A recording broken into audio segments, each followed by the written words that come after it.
interview with ABC News from Israeli Prime Minister, war criminal, Benjamin Netanyahu. Remember, this is like basically talking, it's like we got 20 minutes with Adolf Hitler, okay?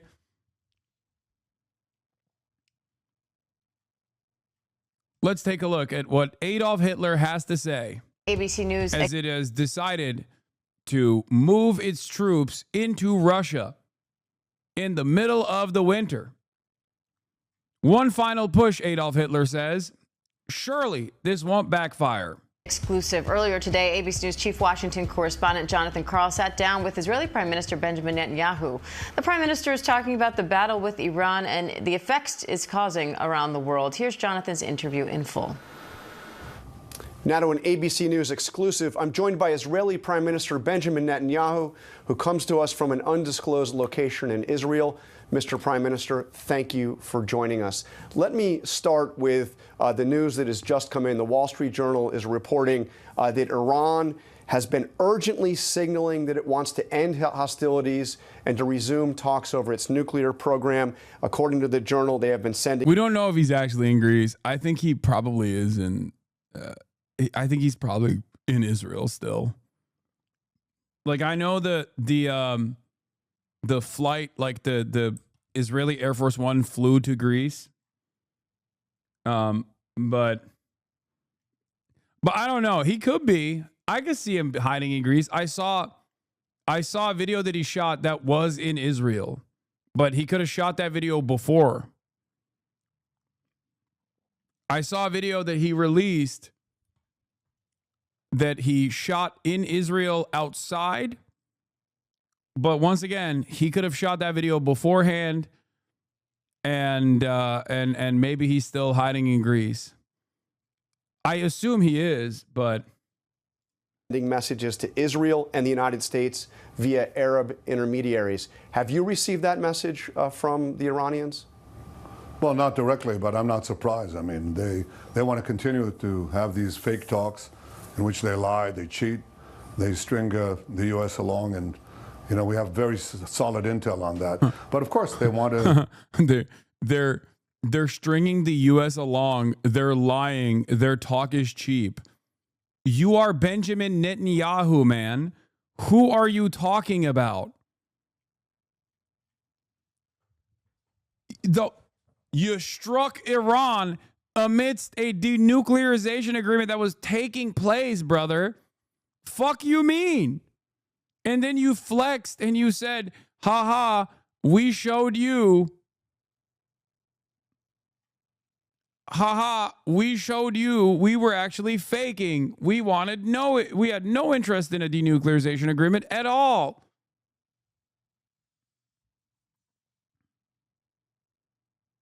He did a photo op in Israel just yesterday in the damage of the missile attack. He's in Israel. That's what I saw too, yeah. But I don't know. Maybe he's just like flying back and forth. I can see that. It's not that big of a flight.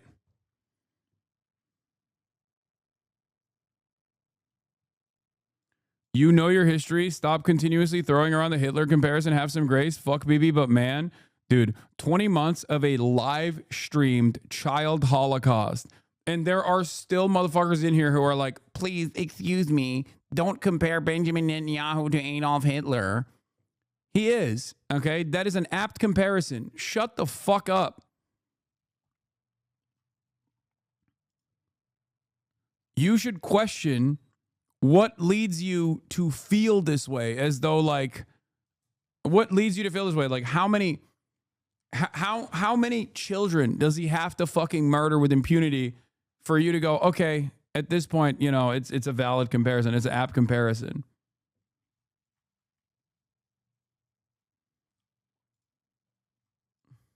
keep on building their nuclear weapons and building their mass ballistic missile arsenal, which they're firing at our people. They want to continue to create the two existential threats against... Yeah, he's right. You shouldn't just compare him. The entire Israel state is Nazi state reborn. Oh, yeah, no, for sure. For sure. Zionism is a fascist ideology almost identical in its ethnic religious superiority that it feels in its in-group and its exterminationist policies to Nazi sentiment, okay? It is fascism through and through. Israeli society reflects the Nazi society's exterminationist ambitions broadly. And Adolf Hitler is a decent comparison to the guy who has been helming this exterminationist policy in the Israeli society.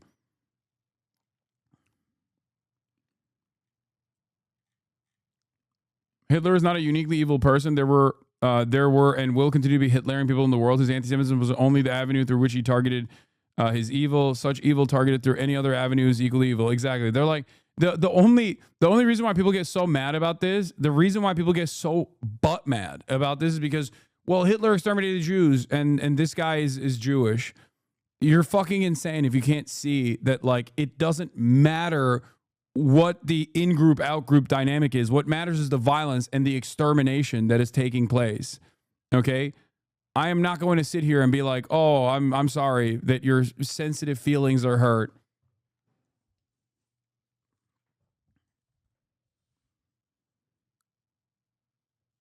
It's so stupid. Imagine trying to make this distinction too, like right now.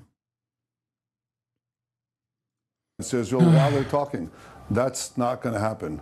You know, we're not at the 11th hour. We're at the 12th hour, and we stopped. We acted to secure the life of the nation, and we're going to continue until we remove the two existential threats: the nuclear threat and the threat of 20,000 ballistic missiles that are equivalent to 2 nuclear bombs.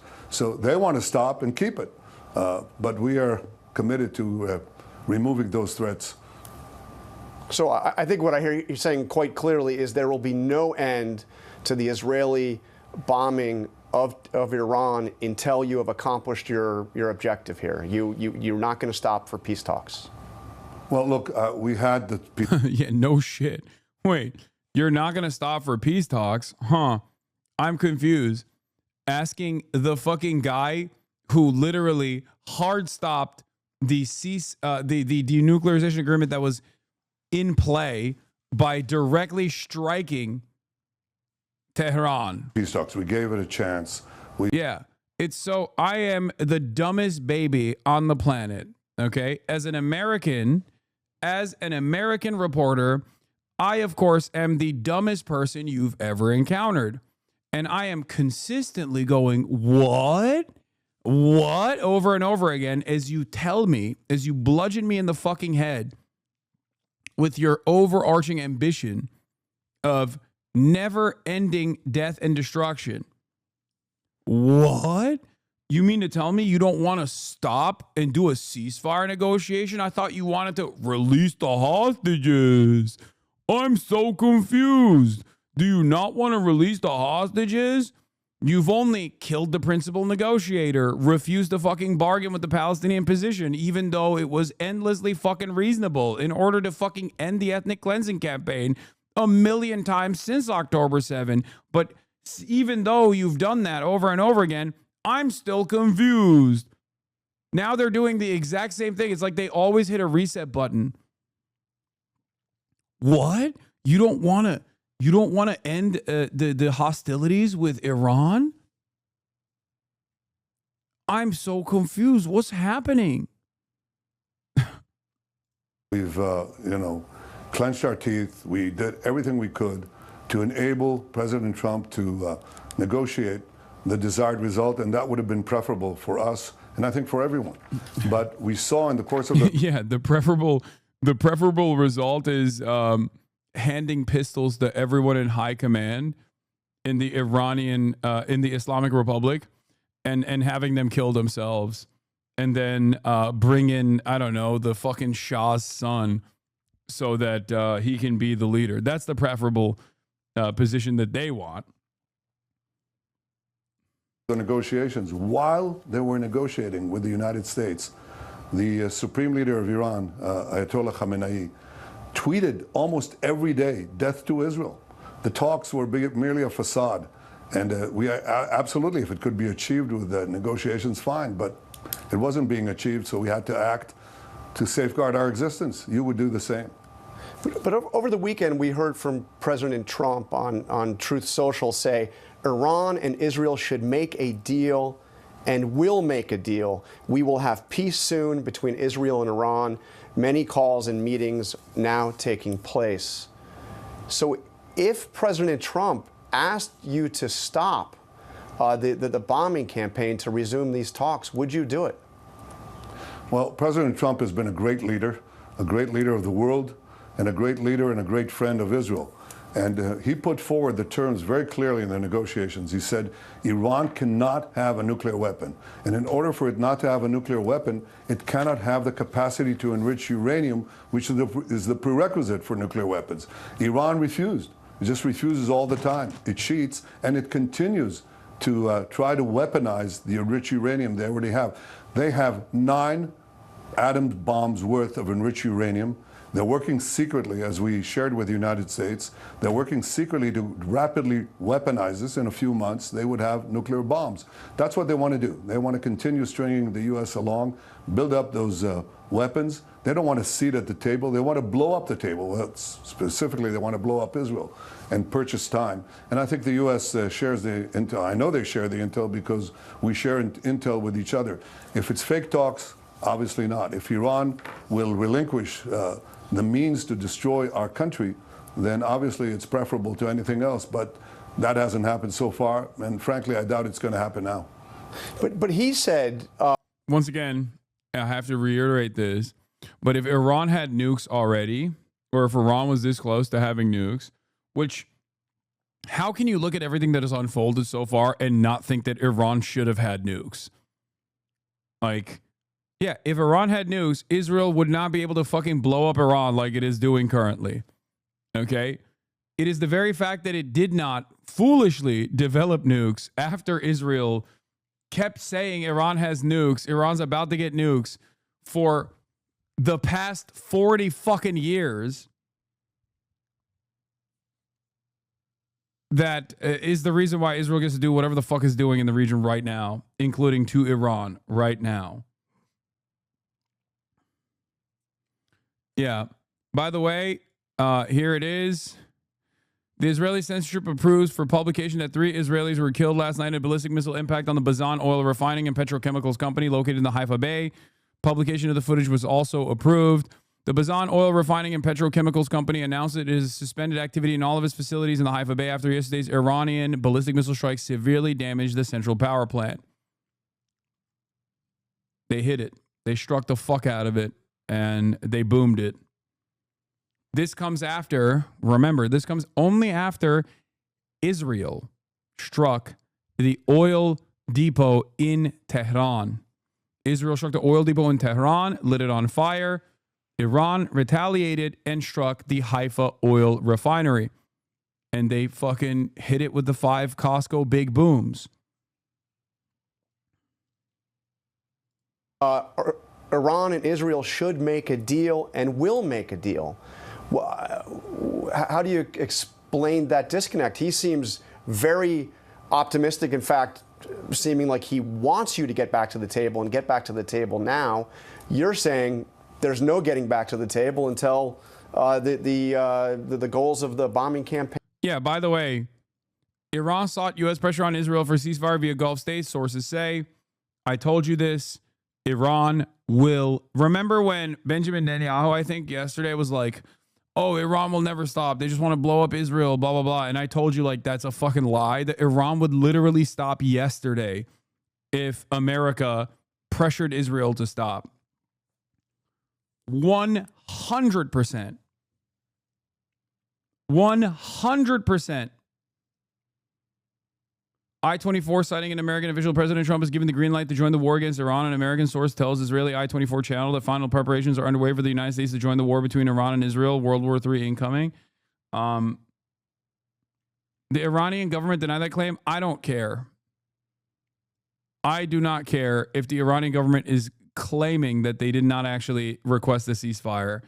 I promise you, if there was an actual fucking implementation of a ceasefire, a real ceasefire, which I don't even know if Iran could trust America's word on this because they've literally used the pretense of negotiations to continue conducting military campaigns, as they did with the first strike on Tehran. But if there were real assurances of a cessation of hostilities, Iran would take it 100%.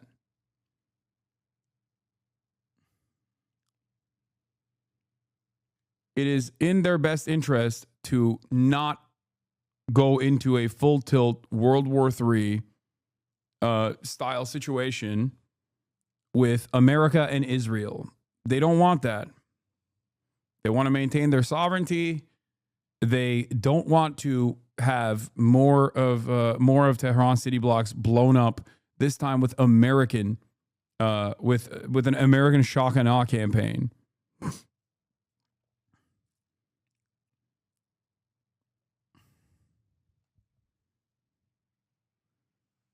Do you think Kamala would have helped Israel by now? I don't know. Probably.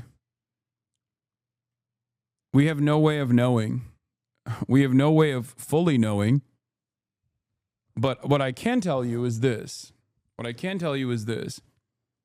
you think that Kamala Harris's policies here would be all that different from what the administration is doing so far, you have not been listening to every single high-level Democrat. Kamala Harris's NSC advisor, who was supposed to be her NSC, National Security Council advisor, literally came out and said, we would be defending Israel even harder. Thank God Biden defended Israel harder than Trump ever could. So no, I do not think that they would be any different than the Trump administration ultimately. But I do think maybe they could be more aggressively in defense of Israel and gone in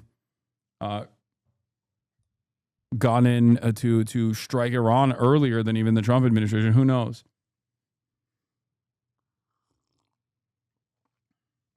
The I-24 report is probably bullshit. I don't know, but pain are achieved. Well, if the goals could be achieved through negotiations, fine. I said that to the president when I saw him in Washington. That didn't happen in the 2 months of negotiations that President Trump gave them. Right now, Tim Kaine in the membrane disagrees. Tim Kaine has been also one of the few voices against endless militancy in Gaza. So it's not shocking. There are a couple voices. This is like pointing to fucking Marjorie Taylor Greene, chat, or pointing to what's his face, Thomas Massey. Okay, there's like a couple politicians that actually stray away from the uniparty position. There are more of them in the Democratic Party, certainly, but these guys don't fucking matter in the grand scheme of things because Tim Kaine on foreign policy issues was a lot better than the average Democrat, and he has consistently maintained that position even when Joe Biden was the fucking president. And did they listen to him? Fuck no.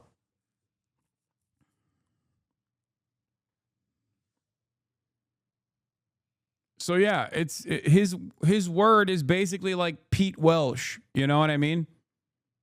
Like, yeah, there are voices within the Democratic Party, but very limited. Think about it this way. Bernie Sanders' perspective on this was Bernie Sanders put out a bill to stop sending weapons to Israel. This is a position that like 80% of Americans are in agreement with, okay? It is an 80-20 issue. He got like what, 17 senators to sign on? 17 senators. That was under the Biden administration.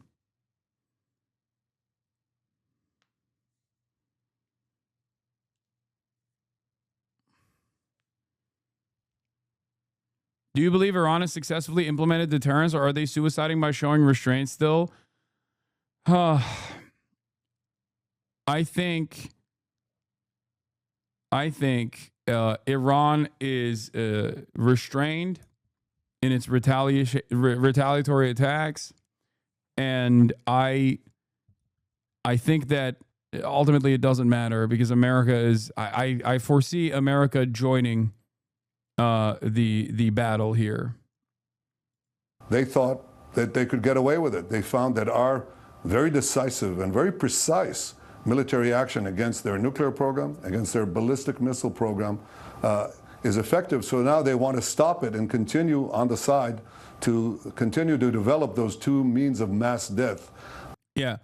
People people talk about like the Democrats and how different they would be. This is from 8 hours ago. Let's see what fucking Joe Scarborough had to say. Now is as escalation continues, and again, as Iran seems, at least based on the reports we've heard, to be basically helpless from stopping these Israeli attacks. Even they're saying as much. Question is, why would Israel stop against an implacable foe who, since their creation in 1979, has made their existence about the destruction of Israel and the destruction of America about as much as anything else? It's hard to see a Netanyahu who the world couldn't bring to the peace table for Hamas or Hezbollah. Hard to imagine Netanyahu basically stopping the attacks now that Iran seems so helpless. What are you hearing? So, Joe, first, I think Democrats, by the way, this is the liberal outlets, by the way. Thank God. Thank God the liberals are showing everyone with eyes to see, with ears to hear, that the liberals themselves are not in any way, shape, or form meaningfully opposing Trump's militancy. your description is entirely accurate. Israel now has operational control of the skies, or certainly over Tehran, and it appears over much of Iran, in a way that it can just choose targets now. It decides that it's going to take out the Quds Force leadership, and it appears in an operation overnight they did just that. It said that they could have targeted the supreme leader, Ayatollah Khamenei, but decided against it. So they get to choose targets now, but there isn't really a target that says, here's how to end the war. I think Israel faces a problem a bit like what it faces in Gaza. You can have total dominance. I mean, Gaza is just almost undefended, and yet Israel's had trouble ending the war, getting somebody with whom it can make a deal that finally brings the conflict to an end, and who is prepared to surrender to Israeli power. You're not going to find an Iranian surrender mandate until you have regime change there. So I think inevitably Prime Minister Netanyahu in Israel has talked more and more over the last several days about a regime change option. Talking yesterday to Iranians who monitor the situation back home very closely, their view is that the Israelis are not really much closer to having a regime change. How much weight do you give Khamenei's fatwa against nuclear weapons as a reason why Iran hasn't developed a nuke? I mean, nah. I don't think. I don't know. I'm not super. I'm not as like as tapped in with like how truly religious Iranian leadership is. Like, if you were to ask me about Erdogan, I can talk all day about whether he is truly like a modest and honest, earnest believer in Islam, especially when it comes to his like governance. Okay, I don't know. I don't know how fucking. I don't know how firmly committed they are to things like that.